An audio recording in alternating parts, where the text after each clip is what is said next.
Hello everyone, part 5. It's level editor again. Yay! Um, I know I showed how to change or rather manipulate the background, but let's make a proper change for it. So first we need to find an appropriate background from another level that we want to steal, basically. So let's go into, let's take this one. Let's just 106. Go into level, copy background image, level from level number 106. Chook. And it actually worked right away, so I didn't even have to change the graphics in header, which I would actually want to show you. But foreground background index I don't actually have to change because this worked right away, the background. So let's actually pick another one that doesn't work just to show you. Let's save the ROM. Page up and the ghost house. That was level 107 instead. So let's take that one. You may need to change the header set. Yeah. Now it looks bugged. So now we're gonna have to go into graphics in header. We're gonna have to go into change foreground background graphics to a ghost house. And not that ghost house apparently, but if we pick the other ghost house, there are two for some reason. It should work. Yes, there we are. Now the ground is broken, so let's actually change it back again. Copy background image 106 was the level. Now it's broken again. Graphics in header. I believe this was set to normal 1. Now it works. So that's that. You can also change the sprite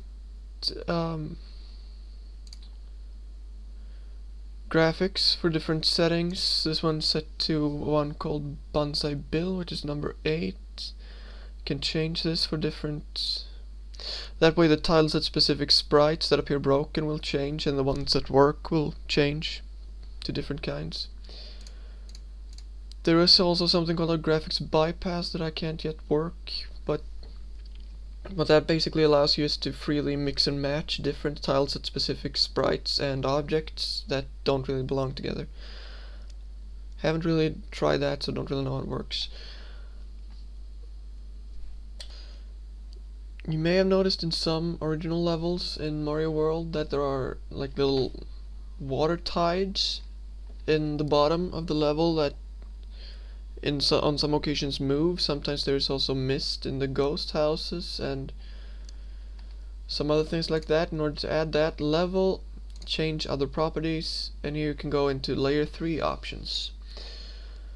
There you have 3 different ones. Water, high and low tides. That's the tides that change up and down. I think the only Super Mario World level that actually uses that in original is one of the special world levels. Water low tide only is the same as in the water level on Yoshi's Island, if you know which one that is. Sort of a constant low water. Tile set specific, there's actually a description here that really explains that. And what they're referring to with foreground background index is what I just showed you earlier, with you go into change index of graphics in header. And here we have change foreground background graphics. That's what they're referring to that there. Something you might also want to do, I think when I showed the sample level of this secondary entrance, the camera actually started down here in the middle of the ground and then moved upwards. If you want to change its initial position as you enter, you go into, well, the kind of entrance that you want. In this case it's a secondary entrance, so we'll go into the door with a number 2 on it. And we'll go into layer 1 to foreground background initial position. This is set to C0, which is kind of low. So we go change that back up to, let's make it 0, 0, I think that would work. Or just the 2 top values. And the camera should now be about where Mario is. Something else you might want to know, simply for water levels, that kind of thing. You might want to activate something called buoyancy, basically that is needed for when sprites and possibly objects interact with water and lava, like for example in some levels in the original game you can see that like twomps and that sort of thing falls into lava and then sort of gently sinks down into it.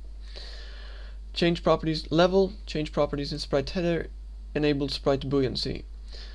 It's also apparently needed for those little fireballs that pop out of lava, for example. Or the game may freeze, oh my god. So yeah, if you have water in the level and you want sprites to interact with it, you check, I would suggest the top one, I believe. Also, for example, if you want to make a water level but you don't want to place water everywhere, because that's really a stupid way to do it, or if you want to make an ice level, make it slippery, you actually go into the main, modify main and midway entrance dialog for some reason. The door with the number 1 on it. Click that, you get this, and here you can simply check make this level a slippery level or make this level a water level. Basically, what the water level will do is just everything will be swimmable. Like, all the air will be water instead, so you'll basically swim around everywhere. Crazy. Also noteworthy, view subscreen boundaries is a good thing to do when you're placing entrances. Here you can see different screens, screen numbers, top, bottom, so that you know roughly how to place your how to modify the values of your entrances. Then you pretty much have to experiment with the X and Y value till it looks good. You can also scan for undefined exits, but actually if you save, it will do that automatically, and it will tell you if you have any exit enabled objects without a screen exit, like right there. We actually have a proper exit and it's an exit enabled object, so it won't tell me. It will not give me that error dialog if I try to save at this point.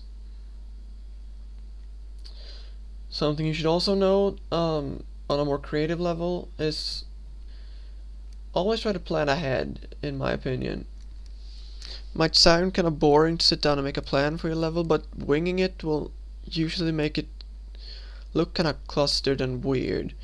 So you want to kind of plan all the different challenges in the level ahead, sort of segment them, little breathing spaces in between, I would suggest anyway. Round all corners naturally, that's kind of obvious, but placing random coins also, just maybe looking at the original levels, maybe get some ideas from there. I personally don't enjoy making Kaizo style ridiculously hard levels, so I tend to make them more in the style of Nintendo, of the original levels. I'm not going to show you any of my actual levels, but at some point I will probably release them, and they'll probably be a pretty little YouTube announcement video. Not that a lot of people care, but some might. We'll see. It should be fun anyway.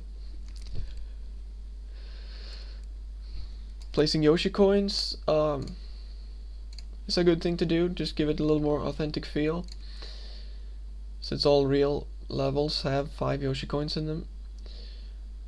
One thing you need to know about those though, subscreen boundaries, do not place them on the top bottom boundary. Then the Yoshi coins will bug and the bottom half will remain when you take it. So it will look all weird. So remember to just not place them on the top down, on the top bottom boundary right there.